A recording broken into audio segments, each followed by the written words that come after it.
Vamos a hablar de la muerte de Bruno Brondo, del caso por el que estuvimos desarrollando la información en los últimos días, atento a lo que venía ocurriendo, y detienen al conductor de la camioneta en una medida dispuesta por el fiscal Pablo Jávega, que lleva adelante la causa.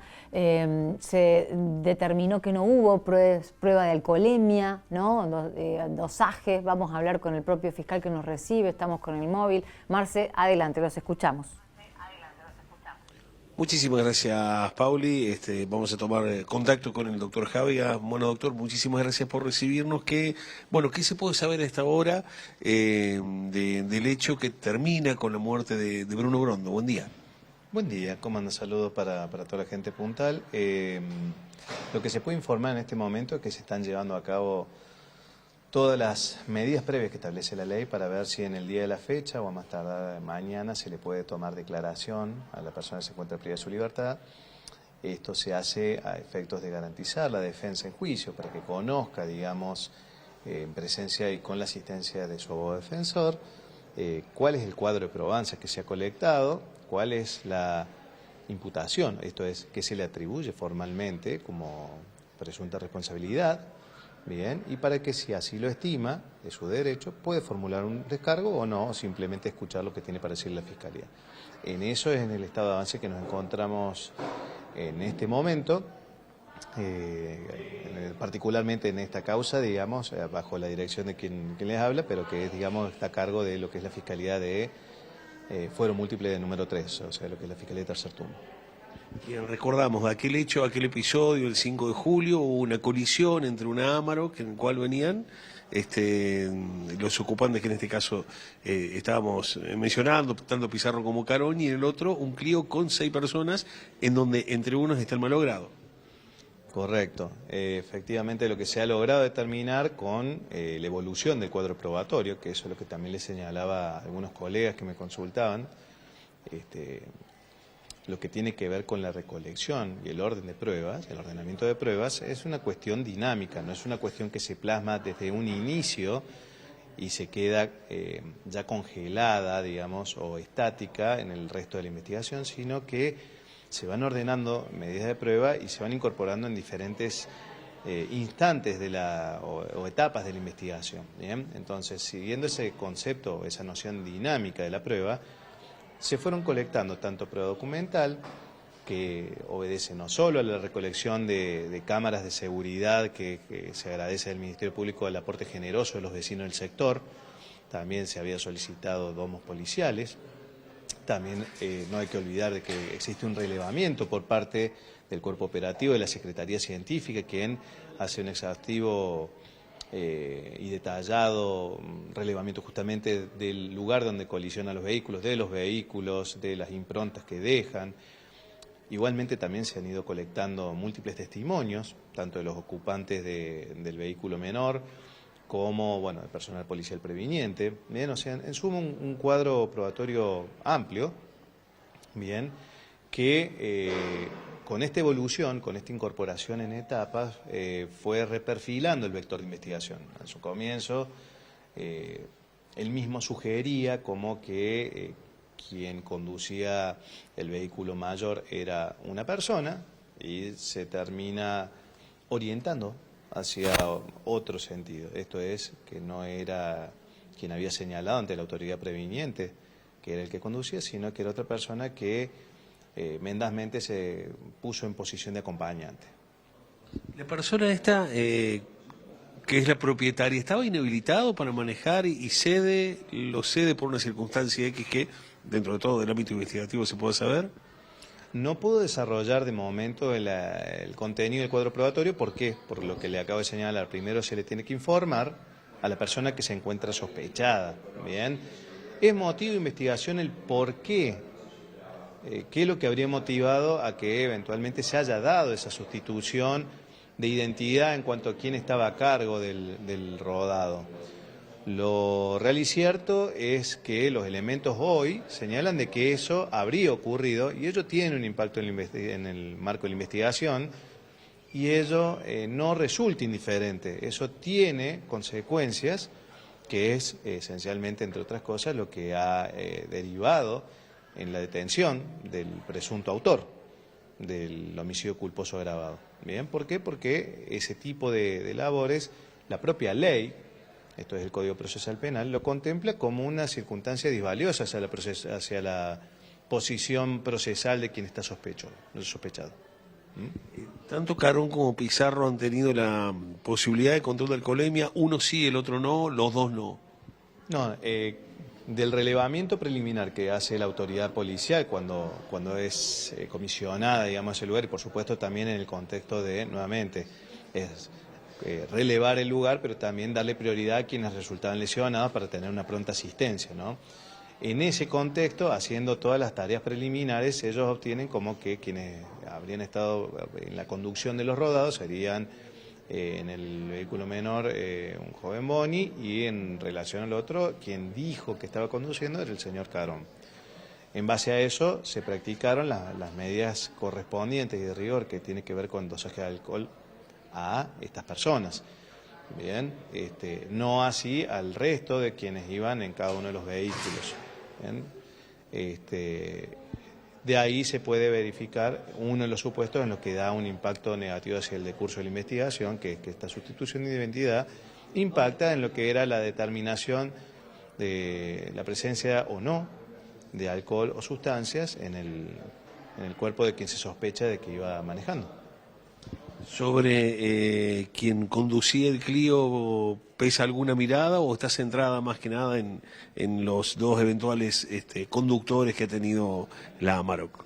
No, hoy el cuadro de probanza está orientando su carga probatoria hacia la imputación que se ha ensayado. Bien, si bien las imputaciones son provisorias y, conforme les señalaba recién, la evolución que pueda tener la incorporación de nuevos elementos probatorios puede hacer de que esto tenga algún tipo de variable, ya sea en relación a los propios imputados, los actuales imputados, o hacia terceros que hoy no lo están. Bien, pero hoy el cuadro de probanza está señalando en un único sentido hasta ahora la responsabilidad hacia quienes han sido predicados como imputados en la causa. ¿Ha habido alguna conducta temeraria en algún vehículo? Es lo que se tiene que determinar, o sea, cuando uno habla de una figura culposa, bien, en materia, en este caso de siniestros viales, la culpa tiene un concepto muy específico en el derecho penal, bien, hace alusión a una actividad ya sea temeraria, ya sea imprudente, negligente o antirreglamentaria. Bien, esto es no observando la normativa de tránsito, por ejemplo. Entonces, si bien se le va a especificar al imputado cuál es específicamente la conducta que se le ha consignado, seguramente será objeto de investigación y de elucidación determinar algunas cuestiones que son relevantes, como la velocidad a la que conducían los vehículos, el arribo a la encrucijada citada, la prelación que puede haber entre las arterias involucradas, si estaba funcionando o no la semaforización, en su caso a qué velocidad deben acceder, cuestiones así que están todas reglamentadas en la Ordenanza Municipal de Tránsito, ¿bien? Y que serán objeto de tratamiento por parte del Ministerio Público. A la fecha, la carátula se va a mantener de acuerdo a los elementos que están incorporados a la causa. ¿Podría agravarse la situación como es lo que está pidiendo la familia? Por supuesto de que el Ministerio Público va a tener en cuenta la opinión de todos los involucrados, entre ellos la familia querellante, como así también lo que pueda plantear el polo pasivo, esto es los imputados y sus defensores. Hoy por hoy, el Ministerio Público entiende que con el cuadro de probanza que se tiene, la imputación que se ajusta al mismo es la de homicidio culposo agravado, por supuesto, en concurso con las lesiones también causadas a los otros ocupantes del Renault Clio. Como señalaba recién, esto es una cuestión dinámica, no es estática, se siguen incorporando elementos probatorios y dependiendo de esa recolección y de una valoración conjunta que se haga tanto de los elementos que ya obran como de los nuevos que se incorporen, no se descarta, digamos, la variación en cuanto a las cuestiones vinculadas a calificación legal o imputación. ¿Por qué se detiene al imputado, en este caso Pizarro, ¿Por qué está privado de la libertad? Por lo que le señalaba recién, porque se ha evidenciado a través de la conducta reflejada a través de la prueba que se ha colectado, entre ellos prueba testimonial, prueba documental, que tuvo un comportamiento, que es lo que se le atribuye, ¿no? Habría tenido un comportamiento mendaz hacia el proceso o que permite señalar que no ofrece garantías de que el mismo se sujete conforme a los cánones que establece la ley de una persona sospechada, en caso de que recuperara. Entonces, ese tipo de influencia, que en este caso termina derivando de la posición de quien hubiera sido un testigo, como es el señor Carón, a una figura de imputado, justamente porque su actividad fue tan palmaria, que la actividad que se le atribuye es tan palmaria, que tuvo una afectación directa en la Administración de Justicia, esto es específicamente en la investigación y tal cual como les especificaba recién, que esa influencia se traduce en un riesgo procesal de magnitud que solamente se considera el Ministerio Público se podía neutralizar en este momento a través de una medida coercitiva de ese tipo. ¿Agrava en algo la situación el hecho de haber modificado eventualmente quién ha sido el rol del conductor? Eso en un caso. ¿Agrava en otro el encubrimiento?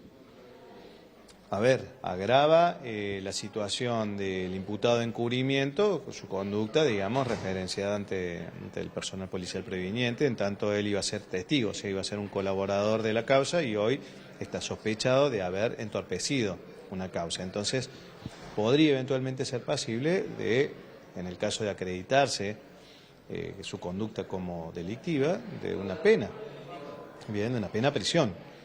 Que es lo que establece el artículo 277 del Código Penal, donde se regula el encubrimiento. Bien, y en relación a quien está sospechado de haber conducido el vehículo, evidentemente ha tenido un impacto negativo en su posición procesal, porque a la fecha está privado de su libertad. Bien, o sea, es cierto, la experiencia forense nos indica que en general este tipo de delitos viales, como he escuchado que se asevera así, los hechos viales que se traducen en manifestaciones delictivas, en razón de la escala penal que tienen y en razón del comportamiento, el temperamento procesal que adoptan la mayoría de las personas que se ven involucradas o sospechosas, suelen transitar el proceso conforme lo establece el mismo Código Procesal. O sea, la ley establece que el imputado, en tanto y en cuanto no entrañe riesgo al proceso, debe transitar el proceso en libertad. En este caso particular, conforme le vengo señalando, al entender de que sí ha habido un temperamento que impacta en el proceso en forma disvaliosa, que se traduce en un incremento en el riesgo procesal, se tradujo en tener que asegurar su comparendo proceso, no por la vía de regla general que establece la ley, que es citación en libertad, sino a través de una medida de coerción de detención. Doctor, le agradecemos, muchas gracias. No, por favor, que tengan buen día. Bueno, el doctor Javia con nosotros, Pauli. Me valgo 2 segunditos, ¿ha habido alguna novedad respecto al caso Bárzola, tema Macarrón? No, en relación a ese proceso se sigue trabajando, está bueno recapitular y señalar o recordar que lo que el juzgado de control resolvió en su momento fue el rechazo del planteo defensivo en cuanto al cierre de la causa, con alguna limitación que ya es conocida, que es decir, en el eventual caso que se arribe a una fase plenaria, considera el señor juez de control de que se encuentra condicionado el tribunal de juicio respecto a su facultad de imponer condena. Pero la vigencia de la acción es plena, toda vez que no hay una declaración judicial que señale que la acción ha caducado, ha fenecido. Por lo tanto, se sigue trabajando, se ha invitado, siguiendo también los cánones que estableció el Tribunal de Garantía, que es decir, bueno, invítese a las partes a ofrecer la prueba que estimen pertinente. Se le ha reiterado esa situación tanto a la familia querellante como a la persona sospechada. Y mientras tanto también se está trabajando en lo que tiene que ver con el estudio de la totalidad de las probanzas que integran esta investigación, a efectos de verificar qué temperamento tomar, si hay que tomar algún medio probatorio en particular. Se está trabajando, digamos, en forma constante, aun cuando no se den partes de prensa habituales sobre ello. Muchísimas gracias, muy amable. Por favor, que tenga buen día. Bueno, el doctor Jávega con la generosidad de siempre, con la posibilidad de difundir también los temas que son de público conocimiento, como este que le preguntamos, sin pautarlo, sin mediarlo con el doctor Jávega, como este otro que ha tomado todo público, el de la muerte del joven Bruno Brondo el pasado 5 de julio. Muy bien, muchas gracias chicos, hasta luego. Hasta luego. Ahí estaban nuestros compañeros entonces hablando con el fiscal de dos temas en particular, caso Brondo y caso Dalmazo también, con la recapitulación, decía el fiscal del caso y el estado de la causa actualmente. Hacemos una pausa y ya venimos con más.